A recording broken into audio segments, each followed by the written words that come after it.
Yeah, looking forward to this week as we prep. You know, the seniors, always a special day where these guys have their last home game or what's scheduled to be their last home game. It's a special moment. It's always hard for me because of the tradition and moments we've had with a lot of these guys. So it's a tremendous group to get to go out and play in front of their families, in front of the Georgia fan base against Charlotte. So we'll begin the prep for those guys today and this week.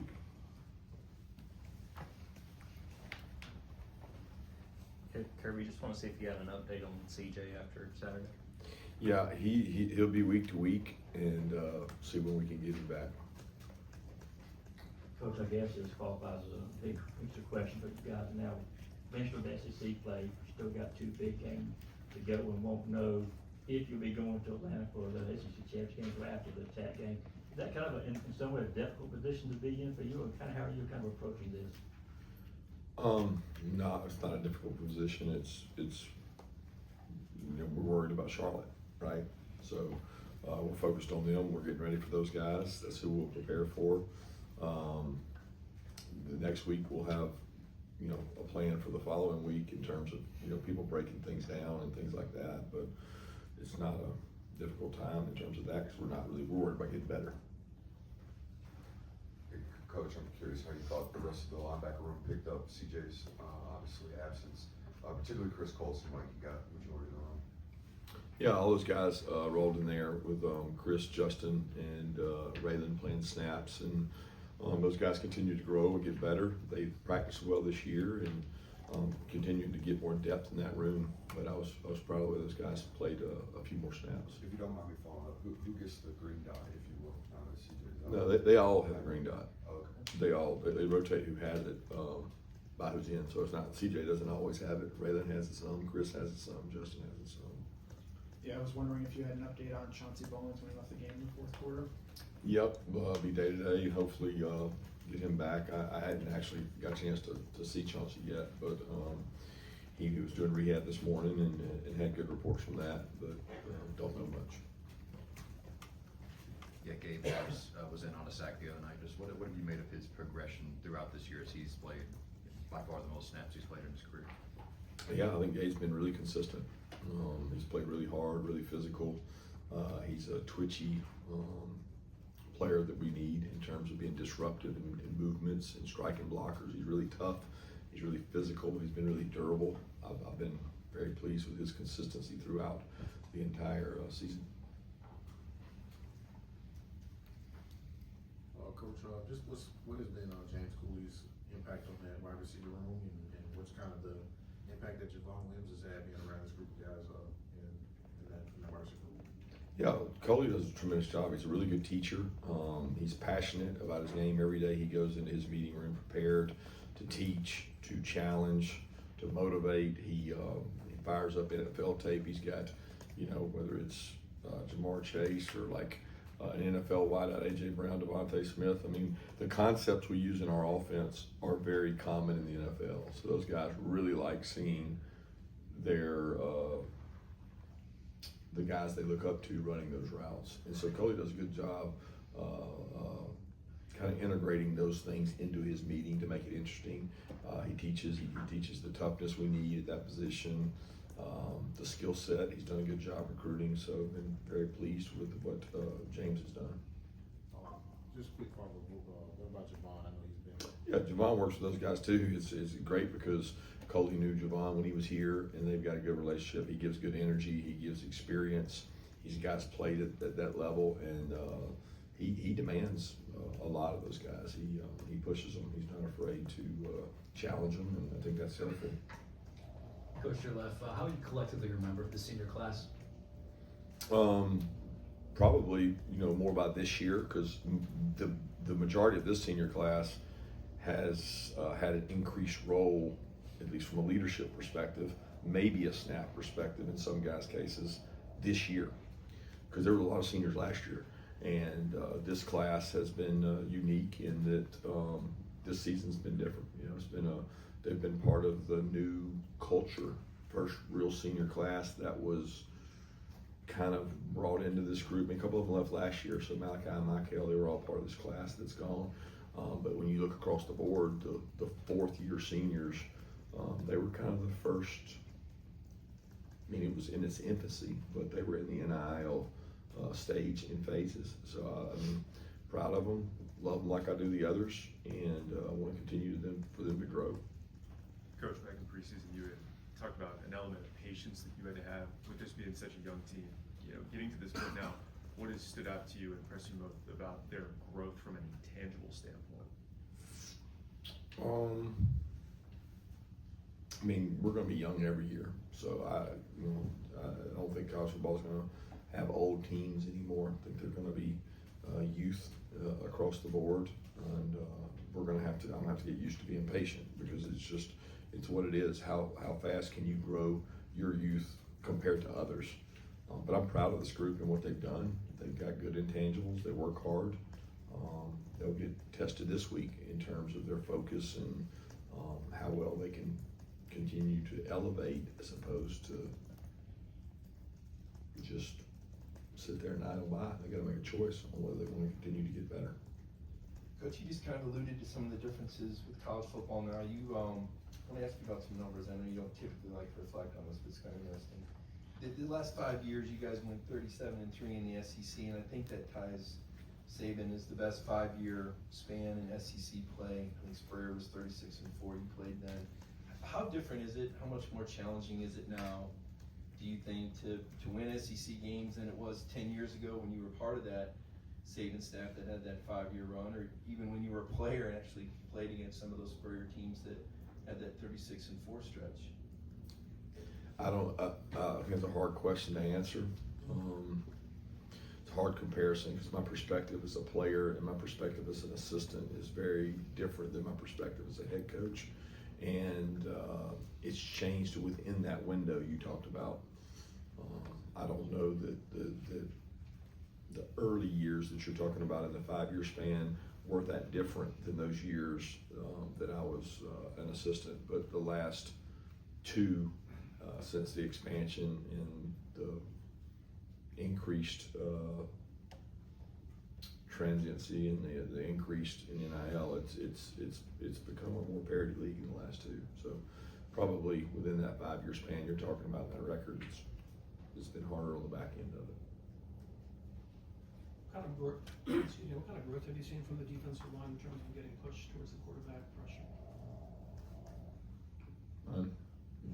You think you're being consistent all year? We're consistent all year. Yeah. Okay. What of Oscar Delp's development as a person since you started recruiting him way back when have you been most proud of? Phrase that again. What part of Oscar have I been most proud of? Yeah. A ton. I mean, like his maturity. He was really mature last year. He was a 3rd-year player that was really like a 4th-year player last year, and he's a 4th-year player this year. It's like a 5th-year player. He does things naturally that like you just get over time, and he's really smart, really wise. He has great spatial awareness of who to block, when to block them. You can put more on Oscar than you can somebody else, because he's seen it all and done it all. You can't put a value, and I don't mean a monetary value, I mean like a value in terms of our team, on what he does for the team. He's just incredible. He leads. He's got passion, fire, and energy. He's playing really physical this year.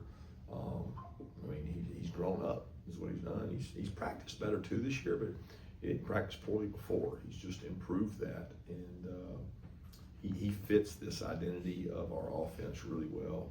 He fits Gunner really well, because some of the things that Gunner does are made possible through guys like Oscar and Lawson.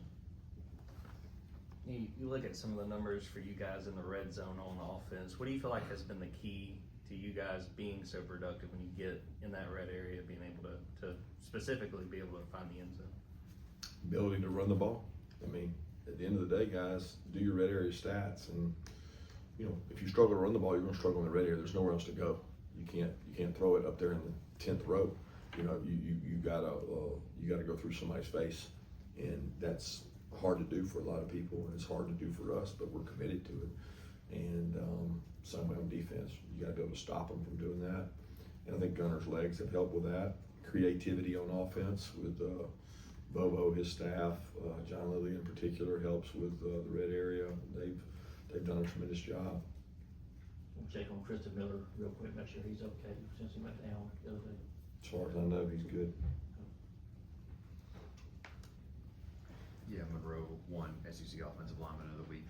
Again, just what has he meant to this offensive line over the course of the season, especially since he's gotten healthier as the years gone on? Demeanor, character, leadership, approaches the game the right way, a growth mindset of being open to get better. He doesn't ever think he's arrived. You know, he knows that he can improve, and I think he knows humility's a week away in this league because he's blocking good players.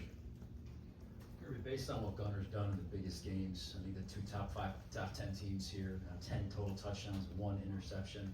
Chris Fowler, Herb Street, they were pretty adamant saying he deserves an invitation to New York for the Heisman. Do you think he's proven it himself, done enough to earn that invite?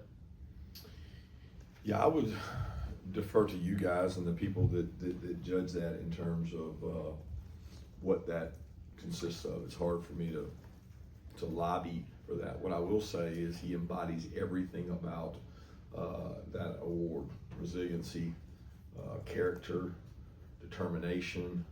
I mean, all those words that embody a Heisman Trophy winner.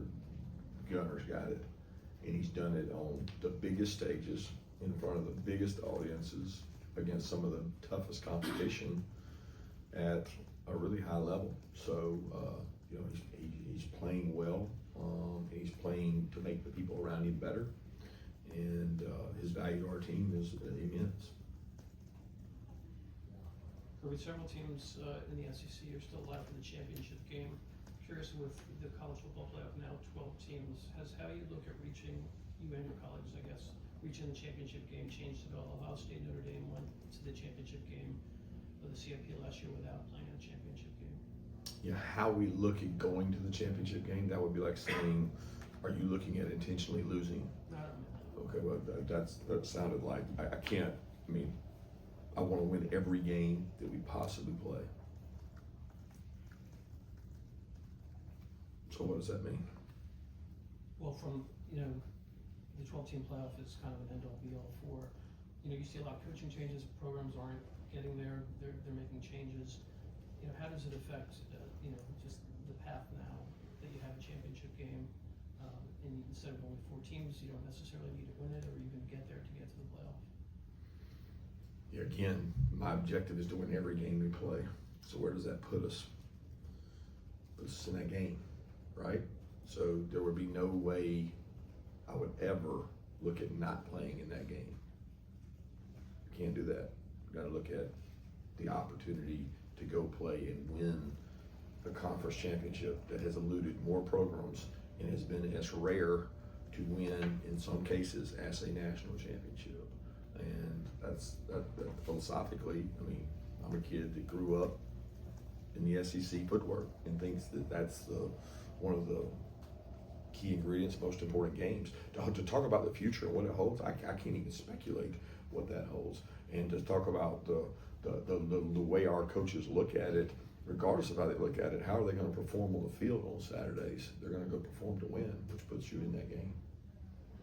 Coach, let's see if I can get you to speak to DeMello's physicality, and kind of when you have a cornerback like that, you can play that kind of toughness, what that kind of does for him and the position.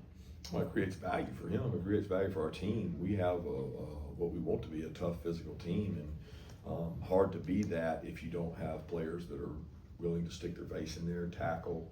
He was that way in high school. He was that way in basketball. He's been that way competitively all his life. He's done it. So it doesn't surprise me that he's that way. He buys into that culture of toughness and showed it the other night. Yeah, Colin Gill is a guy that spent a year here with you guys. So what stood out to you when he was part of this program and what you've seen now that he's playing at Charlotte? Physical, big, tough, plays on special teams, not afraid to hit you, and playing different positions for them. I know we haven't gotten to see a ton of game reps from him, but how has Ryan Puglisi developed for you guys in practice? Ryan's done a great job. He gets a lot of work, as well as Ryan Montgomery. both those guys, we get them extra reps during the week. They get reps on Mondays and do extra throwing, and both those guys continue to grow.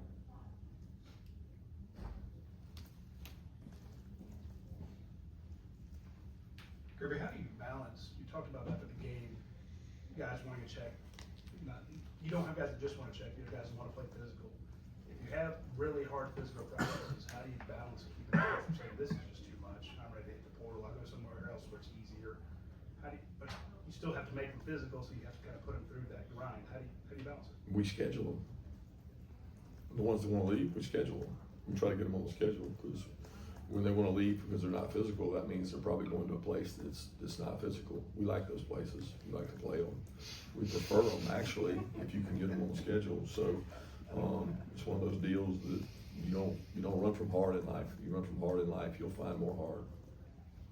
Any more for Coach? Thanks. All right, thank you. Yeah.